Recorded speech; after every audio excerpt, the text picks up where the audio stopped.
All right, motherfuckers, I'm on your ass.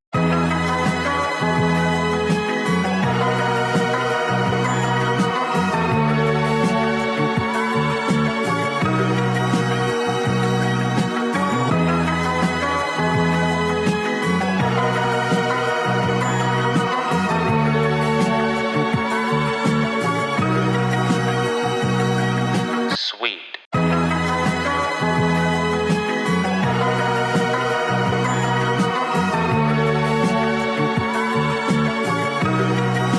What's up? It's your boy, Red Clayboy, and we are back from and in partnership in association with Sweet the Podcast, and of course, The Good Weirdos.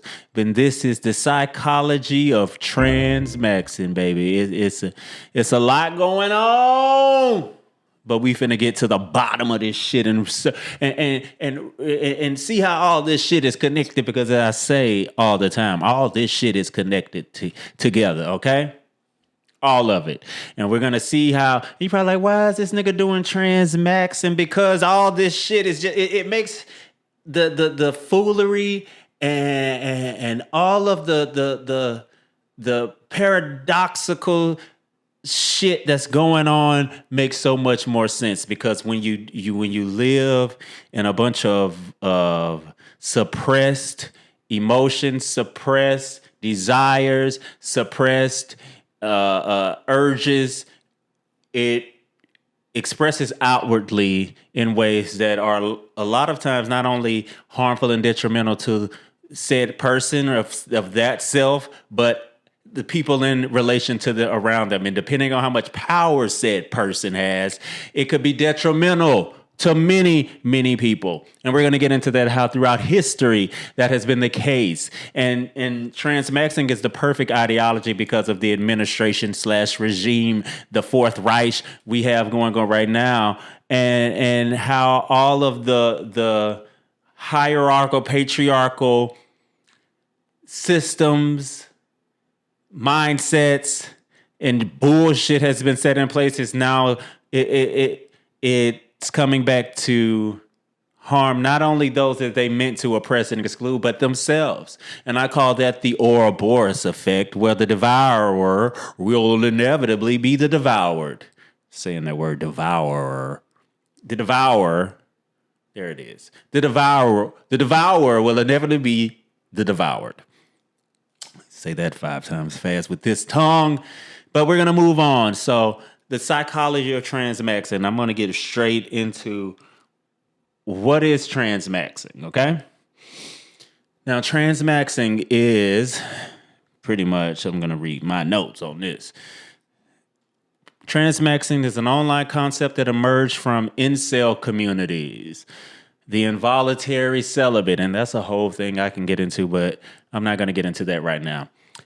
It evolved from the incel community and the black pill communities, the pessimistic, fatalistic corners of the internet, often steeped in misogyny, transphobia, and sometimes white supremacist undertones.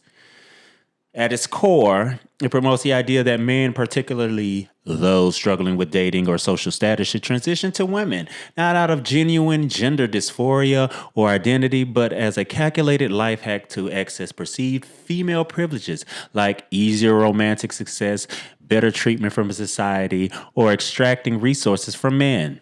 This framing reduces transgender experiences to a superficial strategy for self-improvement, ignoring the profound realities of dysphoria, discrimination, and violence faced by trans people. And there's a lot into that right there when it gets into the comparison with the trans people. And it's a lot of intersectionality and a lot of separation as well there. Even when it gets into the psyche of both individuals. But I'm going to move on. Now, the term transmaxxing, looksmaxxing, seems to have originated around 2022 to 2023 on image boards like 4chan and in manifestos circulating in incel spaces, such as a manifesto called the Transmaxxing Manifesto by an anonymous author named Ventology. I think that's not Ventology. Now, they've talked about this on podcasts, even had an article on Queerty this year about Groper ideology. Now, the Groypers are like there's MAGA. Just look at it this way. MAGA is like the parents, your grandparents, I say even your parents. If you will say just use Gen Z as a baseline, use your Gen Z. The Gen Z is like MAGA is like the parents, say millennials or boomers. And underneath that, there's some MAGA Gen Z, but there's another level to this shit where the Groyper ideology and shit goes a little more far right. And then it blurs the lines of what is left or right. They just hate everything to an extent. Because the fact that I love that this conversation brings up, it brings in the paradoxical irony of shit. Like, you can't look at shit through left or right, good or bad, right or wrong, blue, red. It's more intricate than that. Okay? It's so intricate, it's simple. It's so simple, it's complex. So to be around here, y'all gotta have some critical motherfucking thinking skills, because this shit gonna hurt your brain. Telling you. Now, I do fetish and kink dynamics. And this, it was a hard thing for me to decide whether to put this into fetish and kink dynamics or put this into psychology of, so I'm going to do both. But right now we're doing the psychology of, and so I'm going to give you a fetish and kink dynamic perspective. And then we'll do another continuation of this topic under fetish and kink dynamics, where I can go deeper into what I'm just going to give a highlight on. So the fetish and kink dynamic perspective, and remember, everything that I do in fetish and kink dynamics is to integrate erotic self-awareness with emotional growth, okay? So we're mapping our desires to our shadows. And again, shadow work is about exploring the parts of ourselves we repress, fears, desires, traumas. And in kink, we often act out these shadows through role play, power dynamics and taboos, age play, race play, pedophilia, race play again, real world racism, etc. Now, let me give you my little tidbit from a fetish and kink dynamic perspective. And this is the Red Clay Boy shadow integration perspective overview outlook. And I have here all the contradictions of realizing a system and standard that you set up to seek superiority, even though all mediums and studies has accounted that that's not true. You're not superior in any way. A system and history built on the grounds of distortion, lies, and truths hidden in plain sight. The creators of the system feel the effects from their generation's now confused acts of rebellion and disconnection from self. They are programmed to suppress their shadows, authentic desires, and curiosities, what is inherent and instinctual to them.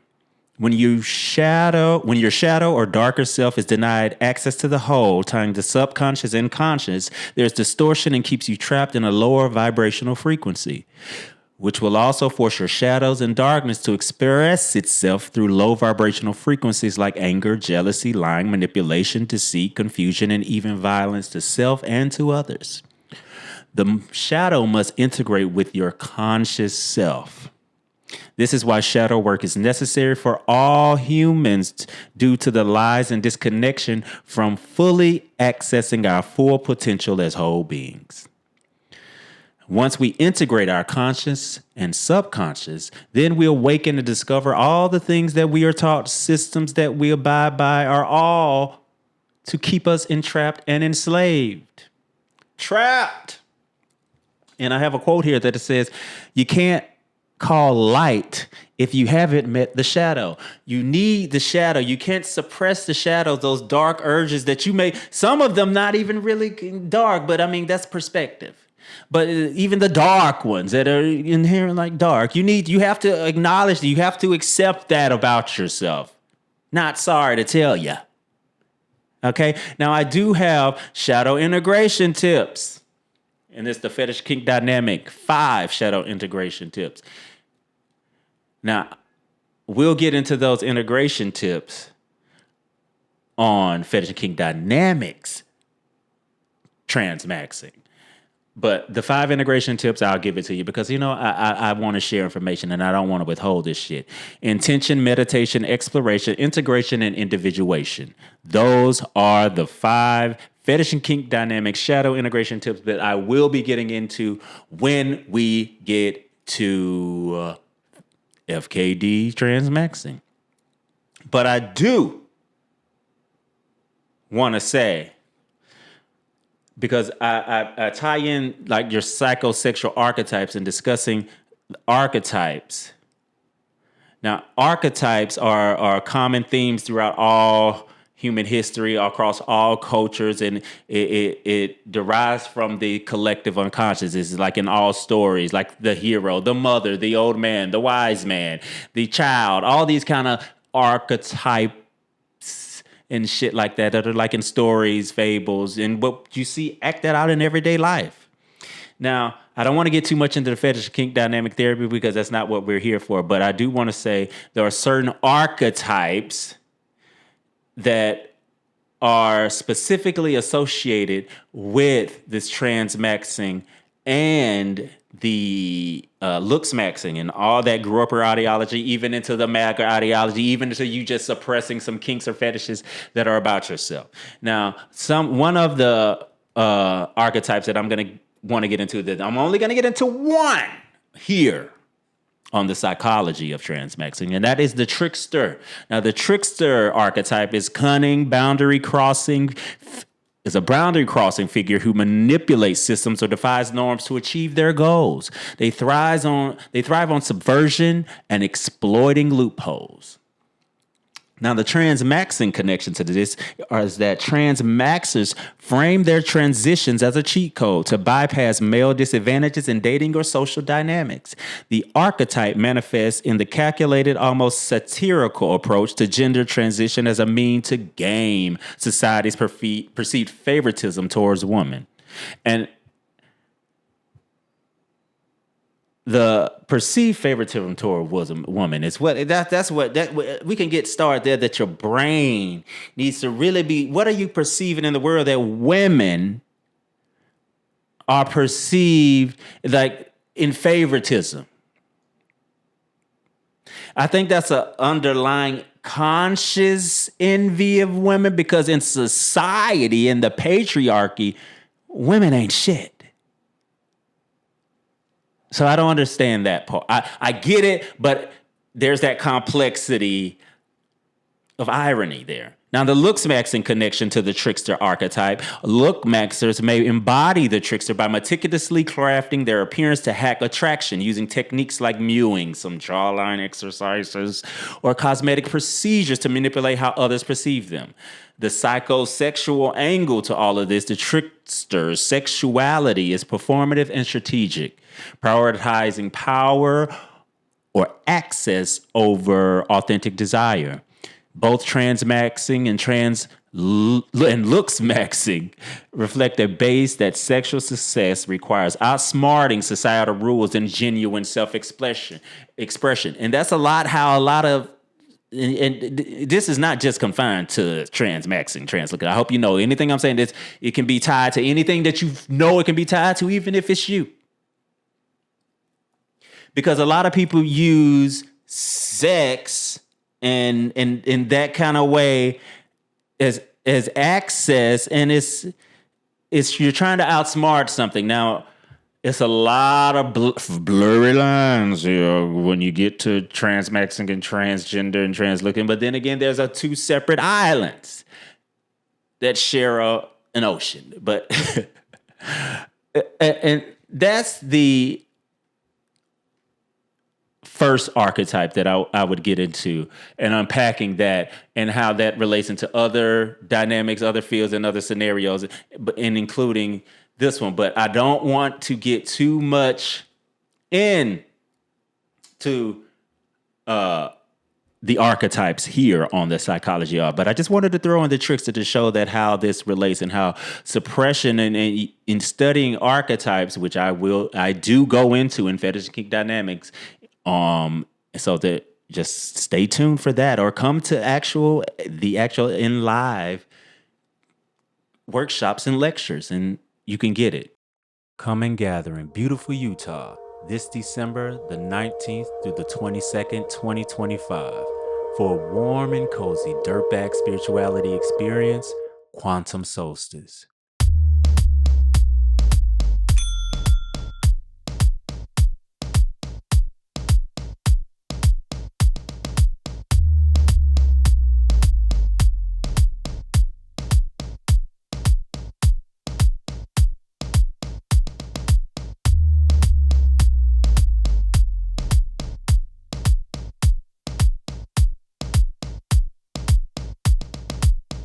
So stay tuned for Fetish and Kink Dynamics, but we're moving on, okay? Because we discussed what Groyper's Transmaxxing, looksmaxxing is, kind of, okay? You know, Transmaxxing and looksmaxxing. And all of that ideology, because, you know, they say, it's my Roman Empire. All this shit revolves around fetishization, admiration of Greek and Roman ethos and shit. Okay? Now, for those who aren't aware, the Roman Empire existed from 27 BC when Augustus became the first emperor until the fall of the Western Roman Empire in AD 476. The Eastern Roman Empire, also known as the Byzantine Empire, continued until 1453, bitch. And I'm going to say that is still continuing, but we'll move on from that. Now, with all this very familiar things that are happening relating to the shit that happened that's happening now with the militaries, per se, Pete Hegseth, or whatever you fucking say his name, the Secretary of Defense, aka Secretary of War, had that fucking meeting of all the top generals, admirals, all this shit across all military branches in Quantico, telling them that you're fat, you're lazy, and we don't want no women, no pussies, no bitch. If you're not white, you ain't right. If you don't look like me, if you don't look like Chad, it ain't given. And we ain't having, if it ain't looking like, we ain't doing it. If it ain't white, it ain't right. If it ain't cock, it's getting docked. They don't want no women in there. They don't want none of that. And how they went for the trans people first. First thing on Trump's agenda was to get to the trans and the faggies. They said they're bringing back conversion therapy. They're bringing back all this shit. A lot of this shit is familiar to, I'm going to say it, Hitler, Nazi. All of this ideology is literally the same shit. This is the Fourth Reich, okay? And when they was putting all them Jews in concentration camps and shit, it wasn't just the Jews. They had a whole special things up for the gays, for the queers, for the faggies. It was called, like, they got labeled with pink triangles. And this was new to me. I didn't hear about too much of this growing up, but apparently people lived through this that I've seen recently. And the pink triangle, let's talk a little about that. The pink triangle was one of the Nazi regime's color-coded badges used in concentration camps to identify and dehumanize prisoners based on their alleged reason for their incarceration. Introduced in the 1930s, it specifically marked gay men and sometimes transgender women or others accused of homosexuality as a distinct category separate from political prisoners, red triangles, criminals, green, or Jews, yellow stars. The inverted pink triangle was sewn onto uniforms, making wearers instantly visible and vulnerable to abuse, not just from guards, but also from other inmates who viewed them as the lowest caste in the camp hierarchy. You see that shit? Even in prison. That's how, and I hate to say this, but niggas, you niggas, everybody is feeds on a hierarchy. Even the motherfuckers in prison right now, you all in a cage But it's always a hierarchy, never a oneness. You always got to distinguish, and that's the patriarchy. That's that poison that's in y'all. But moving on. This system stemmed from paragraph 175 of the German Penal Code, which criminalized male homosexual acts, leading to an estimated 100,000 arrests between 1933 and 1945, with 5,000 to 15,000 sent to camps where mortality rates reached 60% due to brutal labor, medical experiments, and targeted violence. Okay. Now, post-liberation, many survivors faced continued persecution. West Germany upheld paragraph 175 until 1969, bitch. Re-imprisoning some gay men released from camps. The symbol's reclamation began in the 1970s, sparked by survivor memoirs like Hans Heiger's The Men with the Pink Triangle in 1972, which detailed the horrors of camp life for gay prisoners.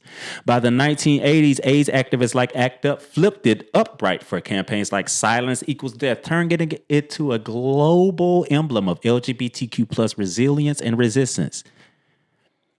Now, let's get into these Nazis, because you know they was putting gays in with their pink triangles into the camps.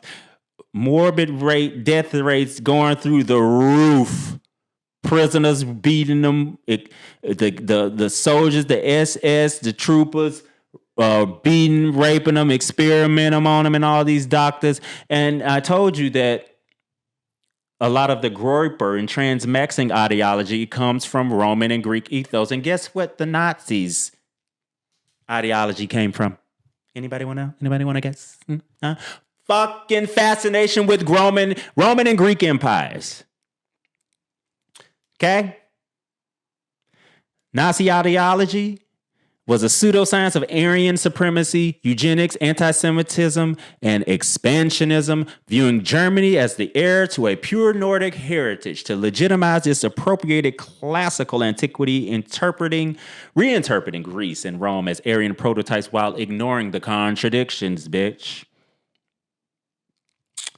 Nazis saw ancient Greece and Rome as peaks of Aryan achievement, with Germany as their Third Reich successor. Hitler admired Rome's engineering and military prowess, aqueducts, legions, and Greece's Nordic warriors, Spartans as eugenic models.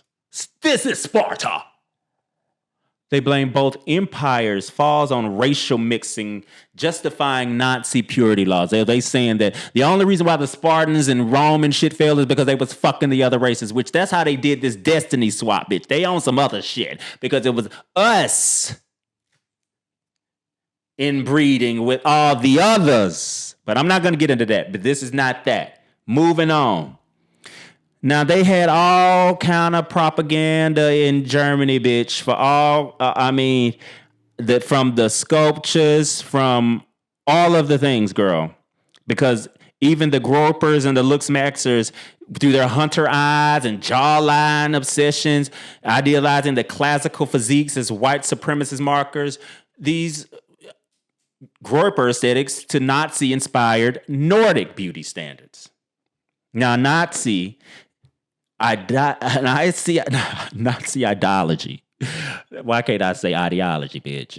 Moving on. Nazi ideology hyper-masculinized society for reproduction and conquest, persecuting homosexuals as degenerate threats to Aryan purity, yet it harbored homoerotic undercurrents, especially in admiring Greek pederasty. Pederasty? What is that? It's a sexual relationship between an adult man and an adolescent boy. It was a socially acknowledged practice in ancient Greece and Rome and elsewhere in the world, such as pre-Meiji Japan. Less frequently, it involved an adult woman and an adolescent girl. In most countries today, the local age of consent determines whether a person is considered legally competent to consent to sexual acts and whether such contact is child sexual abuse, or statutory rape.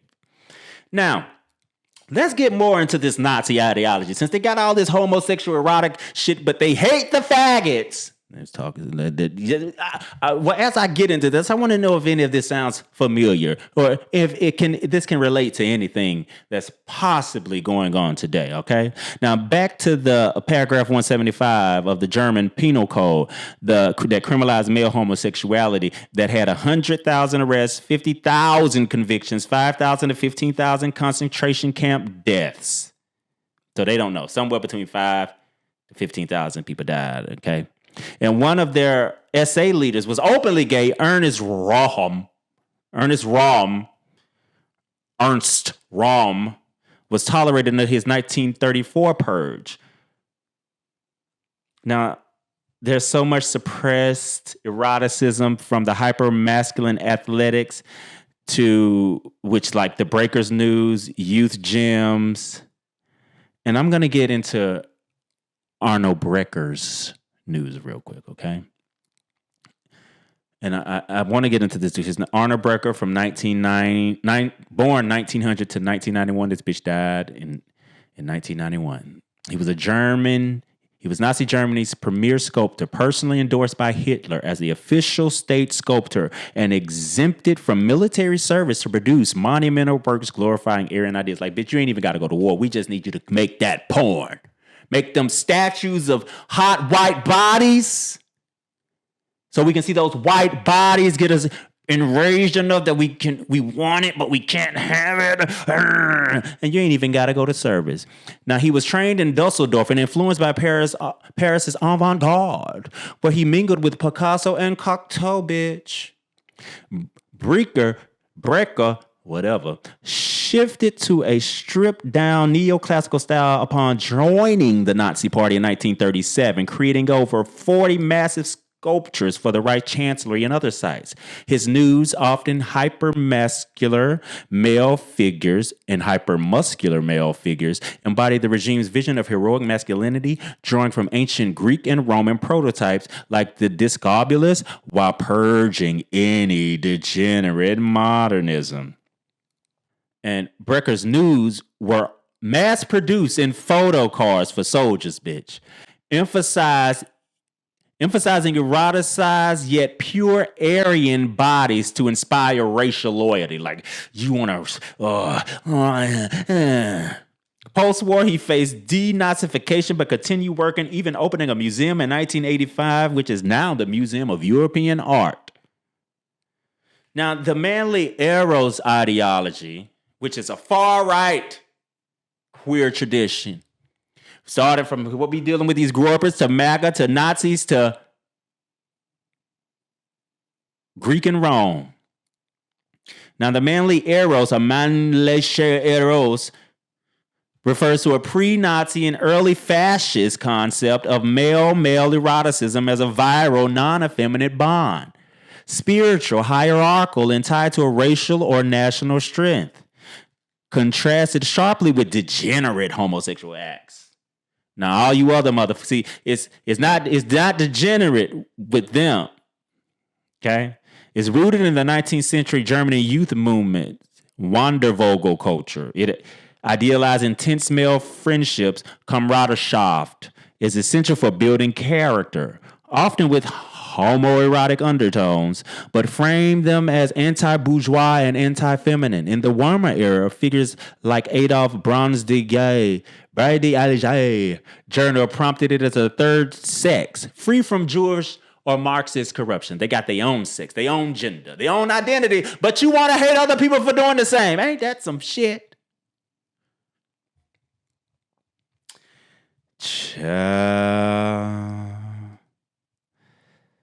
It's so much. Now, the non-degenerate, I keep telling what they call the non-degenerate Aryan bonding. Comradeship versus degeneracy. Non-degenerate Aryan bonding idealized male intimacy as a tool for racial purity and national revival, drawing from ancient models like the sacred band of Thebes, elite Greek warriors bonding erotically, while suppressing explicit homosexuality as a Jewish Marxist threat to the Volk in the Nazi ideology comradeship. It's just like I see a lot of evidence. As someone who deals in race play a lot, and I'm that's one of my lanes. There are a lot of these groups like MAGA, they hate faggots. There's a lot of memes and pages I see that hate faggots. I hate faggots. Only white is white, only straight. But it's all homoerotic dicks and men saying they're straight that love dicks, hate faggots, and love women, but want to gas up their bro. Which, hey, the complexity there, I love it. But a lot of people deal in that. They don't know what they're doing. And that's for fetish and kink dynamics now, okay? Now, the comradeship fostered unbreakable loyalty among Aryan men through Hitler Youth. We're going to get into that, bitch. SA drills or Wehrmacht units without crossing into that degenerate acts, sucking and fucking, that threaten reproduction. But you still can get, but just because you fucking a man don't mean you can't fuck a pussy. Just because you get dick in the booty hole don't mean you can't nut in a pussy. But their minds are not operating in whole, so they didn't realize that you can have both. Okay? And Heinrich Himmler tolerated in elite circles if it built discipline. So they tolerated the fucking and the raping, because I'm sure it was raping at this point, because they so much hate and anger and lies and shit. It's a lot of aggression and anger. It's not much pleasure. It's pleasure from the raper, maybe the rapee, but I don't know. It's giving very much that. But paragraph 175, bitch, in 1935 expansion criminalized any male contact, leading to raids in camps. Now, this created a paradox. No shit. Homoerotic aesthetics, like those nudes that I told you that they was sending to all the soldiers in postcards, and the youth gyms that I'm gonna get into, glorified the male body for manly Eros, yet any fulfillment in getting a nut from that shit was pathologized as weakness. Aryan gays had options like going underground or serving loyally. An example, the World War I veterans, but non-Aryans face compounded persecution. Lesbians escaped paragraph 175, but were labeled asocial if unfeminine. So if you like a butch, a bull dagger, a stud bitch, you'll be labeled as asocial. This selective framing, bonding as eugenic strength, eroticism as decay, mirrors modern day far-right tensions. Now, we're going to get into the Nazi gyms and physical training, the youth gyms that I was talking about, okay? Because a lot of this shit to me sounds highly familiar with this presidential fitness test that they're bringing back. And again, with Pete Hegseth and Pete Hegseth, whatever hell his name is, was saying to those generals and admirals when he was calling them fat, tired, and lazy, and he only wanted white, right cock. Now, these youth gyms referred to earlier had a Nazi aesthetics and suppressed eroticism, primarily referred to the organized physical training facilities and programs with Nazi youth movements, such as the Hitler Youth, Hitler Jugend, or HJ, and its junior branch, the Deutsches Jungvolk, DJ. So HJ is the varsity, DJ is like the young boys. And these weren't standalone gyms in the modern sense, but integrated into camps, schools, and community centers as part of a broader regime effort to mold young bodies into symbols of Aryan strength. It's like the Turning Point USA shit a little bit to me. I seen they putting this shit in every school. And I bet it's going to be, you're going to have to look like this. If not, you're getting transmaxxed or looksmaxxed. Jamboo. Now, this was established after the Nazis seized power in 1933. These programs emphasized militaristic fitness to prepare boys, and to a lesser extent girls, for war while fostering manly Eros through intense male bonding. However, this homoerotic undercurrent clashed with the regime's anti-homosexual policies, creating a paradox of glorified male closeness policed by fear of degeneracy. Get close with this man, fetishize over this man, but don't touch this man. That shit'll drive you crazy. That's why they ain't here today, because they wasn't whole. Well, they are here today, but that's a different story. Now, the Nazi youth physical training drew from pre-existing German traditions like Turnverein, gymnastic clubs, and all this shit. Now, they banned the Boy Scouts in 1935, 3 years after Nazis took control, because they had all centralized youth sports under the National Socialist League of the Reich for physical exercise. Okay. And membership in the HJ became mandatory for Aryan boys aged 10 to 18, swelling numbers from 100,000 in the beginning. In the first year, they got 100,000 motherfuckers. By 1939, bitch, they had over 8 million boys, young white Aryan boys. Okay. The facilities, they turned this shit into school gymnasiums and open air fields, all kind of shit. They did shit like calisthenics, boxing, endurance runs, all this shit. Now, they did all kind of shit, gave them all kind of propaganda too, magazines, postcards too, for them to look at. And it was only racially fit youth participated. Now, the Jews and the undesirables were excluded via the Aryan paragraph. Eugenics framed fitness as preserving the vogue, with posters like "We Build Body and Soul," mid-1930s, idealizing blonde and blue-eyed boys. Now, the Nazi youth training embodied manly Eros, a pre-Nazi concept that I told y'all about. Keep that in mind.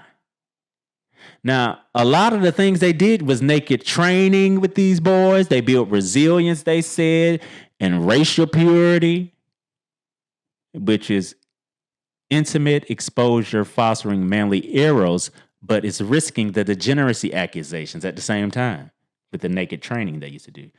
They did group drills, military prep, throwing grenades, marches with close physical contact in all male units. Camps, hikes, ideological bonding. They wanted to bond on these, but they shared vulnerability in evoking Wandervogel homoeroticism and all kinds of shit. Now, I want you to see how all of this shit is still a continuation of where we are today, okay? You got to see that a lot of the shit that's going on when it comes to people suppressing themselves, suppressing their true natures, their shadows, and this shit passes through generations and generations. They create this ideology, this hierarchy, a patriarchy, that the patriarchy is all about the ego being stroked and not about the stability of community, the hierarchy of patriarchy. And my job is decolonizing that hierarchy and, more importantly, decolonizing the mind.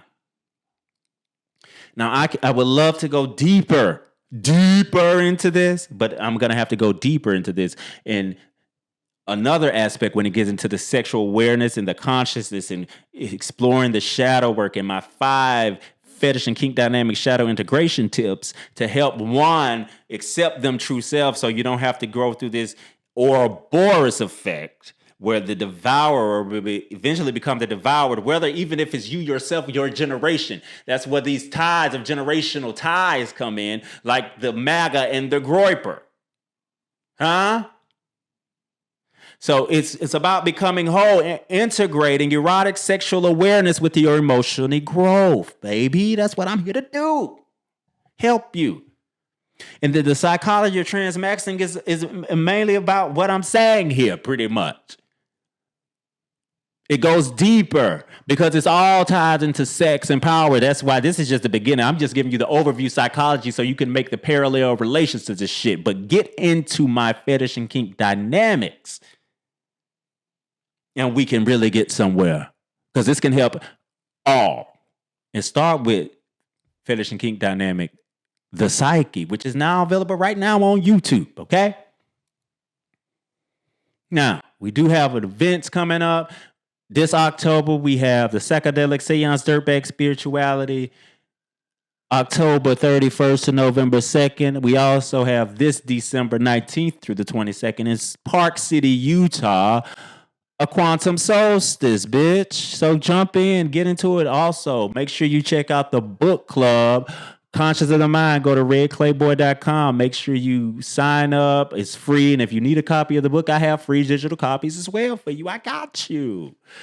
So this is the psychology, and I just want you to see the parallels of how this shit is still ongoing, and a lot of the things that they say has fallen, and and I want to continue this with how the Roman Empire never truly failed, but the Roman Empire transformed into the Roman Catholic Church, and then you get to where we are now. In the Knight Templars and Crusaders, they set up governors in different lands who were pretty much all related, and they were all fucking each other, Targaryen style, bitch. Cousin, uncle, auntie, sister, brother, mama, daddy, all fucking each other. And the pipeline, and go get into the pipeline from Rome, Hitler, Elon, Trump, and Kanye. Because the blacks, we hold an important role. This ain't just to white people, okay? This just transmaxxing ideology, Nazi ideology, and I'm not judging any of it. I'm just saying it's not just solely a white people thing, okay? Know that.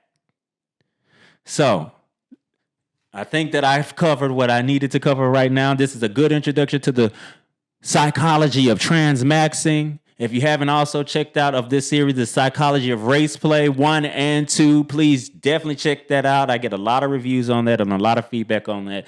And I have a lot more coming out with race play, a lot more dealing with racism, race play, because that's still a thing even to this day. Just because the state of the world don't denies kinks and fetishes, just because, like, even the pink triangles in fucking concentration camp, just because you in this concentration don't mean you still ain't got these urges. Don't mean that you ain't sex is a big part of a lot of the shit. Suppression of self. There's a lot of the problems and issues that's going on today, the world, and where we at now. Especially in this motherfucker country, but definitely all over the world. So thank you for checking out the Psychology of Transmaxxing. This is your boy, Red Clayboy. Thank you. Check out redclayboy.com. This is part of the Good Weirdos. We appreciate it. Shout out to Sweet the Podcast, because we've been doing this. Also, you can listen to Sweet the Podcast anywhere you listen to all your podcasts. I appreciate everything. Thank you for coming through, checking it out. So, and baby, we did it. Boom.